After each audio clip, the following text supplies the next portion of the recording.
Welcome dears. चलिए आप लोगों के लिए एक क्वेश्चन है जो बहुत अच्छा क्वेश्चन है। बेसिकली ये आपके अच्छा क्वेश्चन भी है और किस कम्पिटिटिव एग्जाम में आपके आया भी है। देखिए ज़रा उसको लिया हूँ, वो कहाँ पर आया है। ये एसएससी सीजीएल में आया है 2021 में, मतलब अभी 2021 में 1 साल 2 साल पहले आया है। अच्छा क्वेश्चन भी है। बेसिकली अनुपात जो रेशियो एक टॉपिक होता है, जो अनुपात है वो बहुत महत्वपूर्ण टॉपिक होता है। महत्वपूर्ण इसलिए कि हर परीक्षा में 3 से 4 प्रश्न तो आते ही हैं इस टॉपिक से अकेले।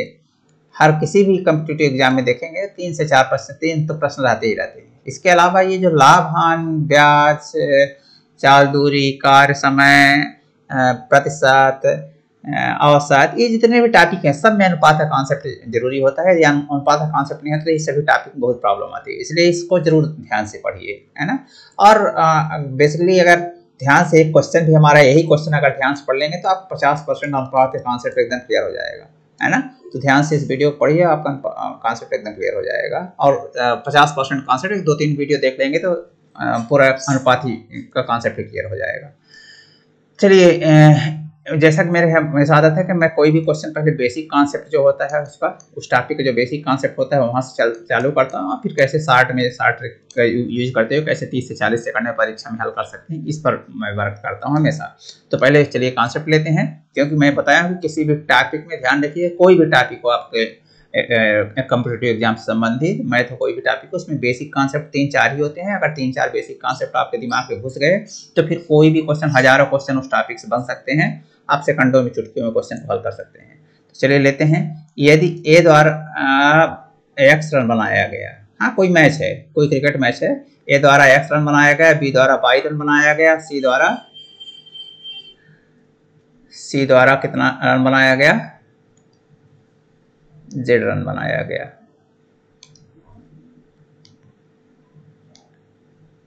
z रन बनाया गया और यदि इनका अनुपात दे रहा है, देखिए ये दे रहा है कि x अनुपात y अनुपात इक्वल टू y अनुपात z इक्वल टू 3:2।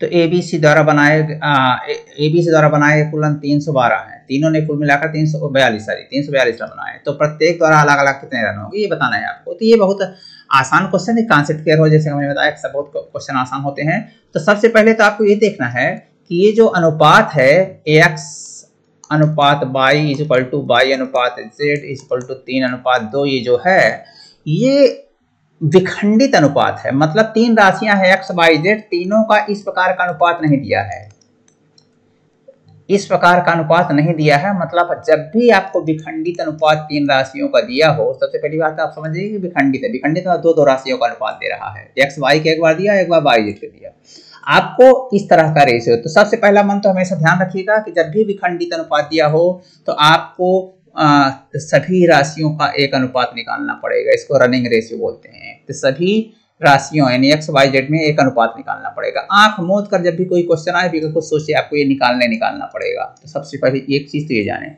दूसरा, निकालेंगे कैसे, ये कहानी है। तो निकालेंगे कैसे, मैं आपको एक चीज बताता हूँ। चलिए क्वेश्चन ले लेता हूँ। मान लीजिए कि थोड़ी देर के लिए इसको भूल जाइए, इस प्रश्न को अभी 1 सेकंड के लिए भूल जाइए। x अनुपात मान लीजिए कि 2/2:3 है, और y अनुपात z, दोनों में कॉमन y है, तो यहाँ y का भी 3:4 है। मान लीजिए थोड़ी देर y अनुपात z 3:4 है, 3:5 कुछ भी हो, 3:4 3:5 कुछ भी हो, लेकिन ये दोनों कॉमन हो। y का जो मान है यहाँ x अनुपात y, x का 2 है, y का 3 है। यहाँ y अनुपात z में y का 3 है और z का 5 है, लेकिन दोनों स्थान पे y का मान कॉमन है, सेम है। तो इसलिए सीधा लिख देते हैं कि x अनुपात y अनुपात z, सीधा लिख देंगे कि 2x y 3 और z 5, 2 3 5 सीधा लिख देंगे। तो इसमें तो कुछ बचता नहीं। यदि विखंडित अनुपात x y दिया है और जो कॉमन y उसमें है, यदि उसका मान दोनों अनुपातों में सेम है, तो फिर ये 1 सेकंड का काम है कि x y z को सीधे 2 3 और 5 लिख देते हैं। चलिए ये तो रही। जब विखंडित अनुपात में कॉमन राशि जो है उसका मान सेम हो, जैसे यहाँ कॉमन राशि y थी, उसका मान दोनों स्थानों पर अनुपात में 3 था, तो इसमें कुछ नहीं था। लेकिन यदि आप फर्ज कीजिए कि x अनुपात y इक्वल टू 2:3 है और y अनुपात z आपको दिया हो थोड़ा इसको दो मैं लिखता हूँ ये, और y अनुपात z दिया हो, मान लीजिए वो 4:5 दिया हो, ऐसा कुछ भी दिया हो, मतलब मेरा कहने का मतलब कि ये y जो कॉमन है वहां पर ये अनुपात का जो मान है वो कॉमन ही सेम नहीं दिख रहा हो। हाँ, इसमें 3 दिख रहा है पहले अनुपात में और दूसरे में 4। ये विखंडित अनुपात है, एक्स वाई जेड में एक्स वाई 3 राशियां हैं, एक्स वाई जेड, इनमें विखंडित अनुपात मतलब 2-2 का अनुपात दे रहा है एक्स वाई वाई जेड का। तो फिर आपको एक्स वाई जेड जब निकालना होगा, ध्यान रखिए एक्स वाई जेड ऐसी स्थिति में जब तीनों का एक साथ अनुपात निकालना होगा कि विखंडित अनुपात एक्स वाई का लग दिया है, तो ये आपको मैंने बोला कि विखंडित अनुपात दिया रहेगा तो आपको हमेशा एक साथ अनुपात रनिंग रेशियो निकालना ही निकालना पड़ेगा। किसी भी प्रश्न में विखंडित अनुपात आ चुका है तो ये निकालना पड़ेगा। अब आंख मूंद कर इसको आप निकालना सीख लीजिए, तब फिर प्रश्न की तरफ आगे बढ़िए। इस प्रश्न में पहले ये जब तक आप नहीं जान पाएंगे तो नहीं निकाल पाएंगे। तो इस प्रकार इसका निकालेंगे कैसे, तो चलिए जब ये अलग अलग है तो ध्यान रखिए, मैं एक नियम बता रहा हूँ, बहुत अच्छे से ध्यान रखिएगा। तरीके कई हो सकते हैं निकालने के, लेकिन मैं जो नियम बताता हूँ हमेशा ऐसा बनाता हूँ कि आपको हमेशा कभी प्रॉब्लम न हो। तो इसमें एक ये चिन्ह याद रखिए, ऐसा ऐसा ये चिन्ह याद रखिए, ये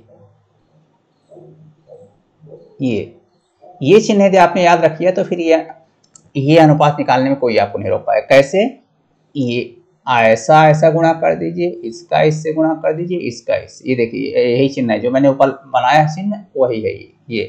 तो इसका गुणा करेंगे तो 4 दूना 8, ये इसका 4 दूना 8। अभी इसका 3 और 4 हुआ, 4 3 12, और फिर ये 3 और 5 का, ये 3 और 5 का, ये 15। तो ये जो है जो विखंडित अनुपात था उसका एक साथ ये अनुपात आ गया, तो 8 12 15। तो आपने देख लिया कि यदि जो कॉमन राशि है y उसके अनुपात के मान अलग अलग भी हों तो भी हम उनको इकट्ठा बना सकते हैं। इस नियम के आधार पर ये जो याद रखेंगे, ऐसे गुणा कर दीजिएगा, इसका इससे तिर्यक गुणा, इसका इससे तिर्यक गुणा, और ऊपर नीचे वालों का आपस में गुणा, बस ये।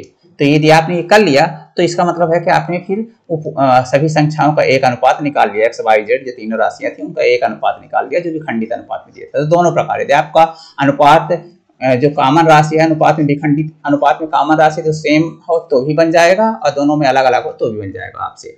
तो अब चलिए अब हम लेते हैं एक्स वाई जेड। तो एक्स अनुपात वाई ये भी 3:2 के इक्वल है, सब इक्वल है ना, यानी 3:2 है। अब y अनुपात z ये भी 3:2 है, ये देखिए दोनों का मान 3:2 है। अब जरा देखिए ये दोनों सेम नहीं है, ये दोनों सेम नहीं है, आपने देख लिया। तो जब ये सेम नहीं है तो फिर आपको एक्स वाई जेड यदि बनाना है तो हमने बताया कि हमेशा ये नियम, ये फार्मूला याद रखिए, ये ट्रिक, ये तो आपको इसमें पहले गुणा करना है, फिर इसका इसमें, फिर इसका इसमें। तो 3 3 9 और 3 दूना 6, ये ऐसा ऐसा 3 दूना 6, ऊपर नीचे सीधा ऐसा रखेंगे, और ये 2 दूना 4।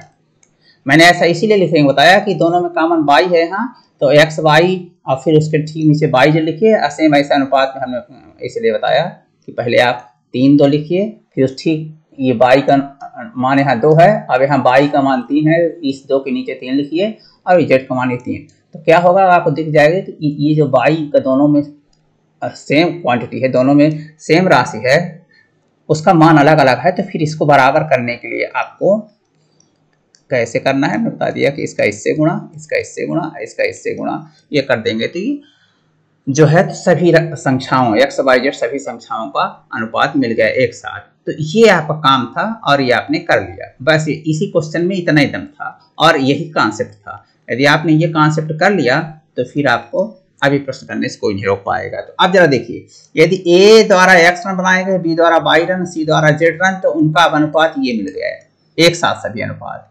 और अब बोल है कि बनाए गए रनों की कुल संख्या 312 है। तो x इज इक्वल टू क्या मान लेंगे, जानते हैं कि x क्या है, a द्वारा बनाया गया रन है, तो a द्वारा बनाया गया रन 9, b द्वारा बनाया गया रन y वो 6, और c द्वारा बनाया गया रन z is equal to 4। a b c द्वारा बनाए गए रन है, उनका अनुपात ये है। लेकिन अनुपात में हमेशा ध्यान रखिएगा कि ये एक्चुअल नंबर नहीं होते, वास्तविक संख्या नहीं, ये एक्चुअल वैल्यू नहीं होती है, वास्तविक मान नहीं होता है। मतलब ए ने 9 रन बनाया, बी ने 6 रन बनाया, सी ने 4 रन बनाया, सही नहीं है। ये बता रहा है कि जब ए ने 9 रन बनाया, ए मतलब ए ने x रन बनाया, यानी ए ने 9 रन बनाया, तब बी ने 6 रन बनाया और सी ने 4 रन बनाया, ये मतलब है। पर इसका मतलब ये बिल्कुल नहीं कि ए ने 9 या यही रन बनाए हैं। यहाँ से क्या होता है अनुपात में, मैं पीछे सभी वीडियो में बताया हूँ, यही महत्वपूर्ण, ये भी एक महत्वपूर्ण कॉन्सेप्ट है अनुपात का। तो ये भी अभी यही सीखते चलिए। पीछे वीडियो देखे हैं जो बच्चों सीख ही गए होंगे, नहीं देखे हैं तो यहाँ भी आप भी सीख लीजिए कि 9:6:4 का अनुपात है। मतलब x की एक्चुअल वैल्यू और y की एक्चुअल वैल्यू और z का एक्चुअल वैल्यू ये नहीं होता है। यहाँ से कोई एक कॉमन चीज निकल जाती है, कॉमन फैक्टर गायब हो जाता है यहाँ से। क्योंकि अनुपात में जैसे देखिए 16:20 है, तो इसको क्या लिख देते हैं, 4 चौक 16, 4 पंचे 20। 16 को 4 गुणे 4 लिख सकते हैं और 20 को 4 गुणे 5 लिख सकते हैं। अब देखिए दोनों से 4 गायब हो जाएगा, 4 और 5, तो 16 और 20 को 4 अनुपात 5 पर लिख देंगे। अब कौन बताएगा कि यहाँ से 4 और 5 की वैल्यू नहीं थी, वैल्यू तो 16 और 20 थी। समझ में आ गया कि हाँ 4 5 जो अनुपात दिया है इससे कोई एक कॉमन चीज निकल गई है। अब हमको मालूम नहीं कि यहाँ भी जैसे दिख रहा है 4 निकला, हो सकता है 3 निकला, हो सकता है 2 निकला हो। तो उस प्रकार यहाँ से कॉमन फैक्टर जरूर, कॉमन जो फैक्टर है गुणनखंड है वो जरूर बाहर हो जाता है तीनों राशियों से। तो ये x y z के तीनों के अनुपात हैं, इसलिए x का मान 9 नहीं है, पर ये न y का मान 6 है न z का मान 4 है। बस ये जरूर है कि यहाँ से कॉमन फैक्टर निकला है, वो पता नहीं तो मान लीजिए कॉमन फैक्टर हम आमतौर पर x मानते हैं, लेकिन x इस प्रश्न में आ चुका है इसलिए मान लेते हैं कॉमन फैक्टर c है। तो वो तीनों से c बाहर हो चुका है, ये जरूर है, यहाँ तीनों से c बाहर हो गए, ये ध्यान रखने की जरूरत होती है। ये एक बहुत महत्वपूर्ण कॉन्सेप्ट है अनुपात का, कि जो अनुपात दिया होता है वो एक्चुअल वैल्यू नहीं होता है उन राशियों का, बल्कि वो एक कॉमन फैक्टर तीनों से गायब हो जाता है। तीनों से सेम कॉमन फैक्टर है, तीनों से इससे मतलब तीनों से c गायब होगा, तो वो उसमें गुणा कर दीजिए, 9 में c की गुणा कर दीजिए तो 9c, 6 में c की गुणा कर दीजिए 6c, और 4 में c की गुणा कर दीजिए 4c आ जाएगा। ये एक्चुअल वैल्यू होगी, ये एक्चुअल मान होंगे। लेकिन इस प्रकार आपको पता चला कि x का मान 9c, x का मान 9c मतलब a ने 9c रन बनाया, y का मतलब 6c मतलब b ने 6c रन बनाया, और z का मान 4c मतलब z ने c ने 4c रन बनाया। तो टोटल तीनों का रन, इसलिए तीनों द्वारा बना रन, तीनों द्वारा बना रन कितना हो जाएगा, 9c plus 6c plus 4c। लेकिन तीनों द्वारा कुल बना रन कितना है, 342 आपको प्रश्न में दे रहा है 342, तो 342 हो जाएगा। इज इक्वल टू 9 6 15 4 19 हो गया, सॉरी 19c, 9 6 15 4 19c हो गया। इस प्रकार आप देख सकते हैं कि ये यहाँ से c इज इक्वल टू क्या है, 19 गुणा है, इधर इधर भाग हो जाएगा, 342 भागे 19, 19 से कम 19 और 15, 19 अट्ठे 152, ठीक है। c का मान 18 आ गया। अब आप यहाँ से बता सकते हैं कि जब c का मान 18 आ गया तो x का मान क्या होगा, x यानी a द्वारा बनाया गया 9c है ना, तो 9c का मतलब है कि 9 गुणे 18, और y का मान 6c है, y मतलब b द्वारा बनाया गया है, 6c मतलब 6 गुणे 18, और z का मान 4c यानी 4c मतलब 4 गुणे 18, ये बनाया गया रन c द्वारा बनाया गया रन। अब आप देख सकते हैं 18 नामा 144 हो जाएगा, सॉरी 18 नामा 162, 18 8 144 होता है, 18 नामा 162 हो गया, 18 छक्का 108 हो गया, 18 से 72 हो गया। इस प्रकार x का मान ये आया, x का मान ये मतलब a द्वारा बनाया गया रन, देखिए बोल रहा है ना x a द्वारा बनाया रन है, यानी x का मान 162, y का मान ये और z का मान ये c, मतलब a द्वारा बनाया गया रन ये, b द्वारा बनाया गया रन ये, c द्वारा बनाया गया रन ये, और ये जहाँ ये। तो इस प्रकार आपका ये पूरा बेसिक कॉन्सेप्ट समझते हुए आप समझ गए इस प्रश्न को कैसे आप हल करेंगे। ये आपकी परीक्षा में आया हुआ प्रश्न है, मैं सिर्फ इसीलिए ये क्वेश्चन लिया हूँ कि आप ये समझ सकिए पहली बात कि परीक्षा में किस तरह के प्रश्न आते हैं, नंबर 1, और नंबर 2 क्या उस टॉपिक का बेसिक कॉन्सेप्ट है, वो दोनों चीजें आप एक साथ समझ सकिए। आप जरा देखिए, आप ये तो आपका था बेसिकली क्या कि आप कैसे एक बेसिक कॉन्सेप्ट समझे। अब मुझे उम्मीद है कि बेसिक कॉन्सेप्ट आप समझ गए होंगे, नहीं समझे हैं तो बैक करके 2 बार वीडियो देख लेंगे तो बड़े आराम से समझ आएंगे कि जितनी चीजें हो सकती सब मैंने बता दिए इस क्वेश्चन से संबंधित, और तरह तरह की चीजें कैसे विखंडित अनुपात को एक अनुपात में बदल लेते हैं। इस तरह से ये चीजें आपको क्लियर हो गई, ठीक है।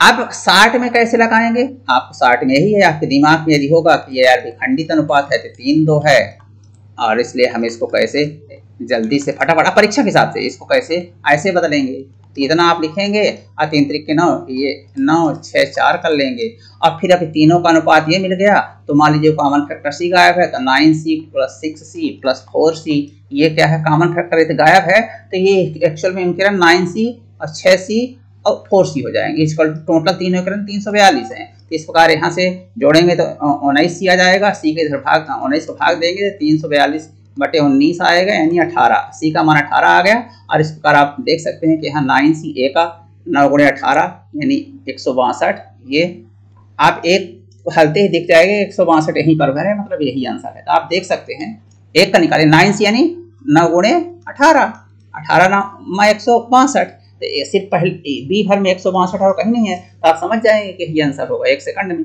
तो आप देखिए कि यहाँ से यहाँ तक हल करने में परीक्षा में आपको इतना सिर्फ हल करना है।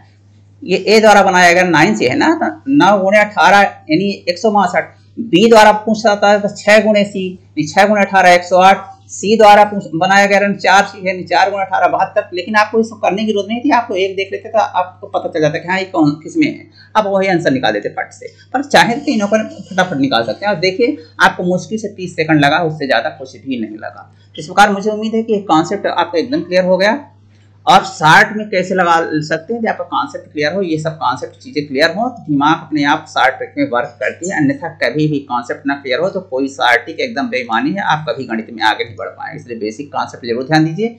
इसका बेसिक कॉन्सेप्ट समझ में आ गया तो बहुत अच्छी बात है। आप समझिए 50% आपका अनुपात कॉन्सेप्ट एकदम क्लियर हो गया है। बचा 50%, तो 1-2 वीडियो और देखेंगे, सब क्लियर हो जाएगा। अगर ये नहीं क्लियर हुआ तो पीछे बैक करके देखिए, अवश्य क्लियर होगा, क्योंकि हर चीज़ बता चुके हैं। फिर यदि कोई दिक्कत है तो कमेंट में लिखिए। वीडियो आपको अच्छा लगा हो तो लाइक कर दीजिए, शेयर कर लीजिए दोस्तों में, और चैनल को सब्सक्राइब कर लीजिए। मिलते हैं अगले वीडियो में, तब तक के लिए बहुत बहुत धन्यवाद।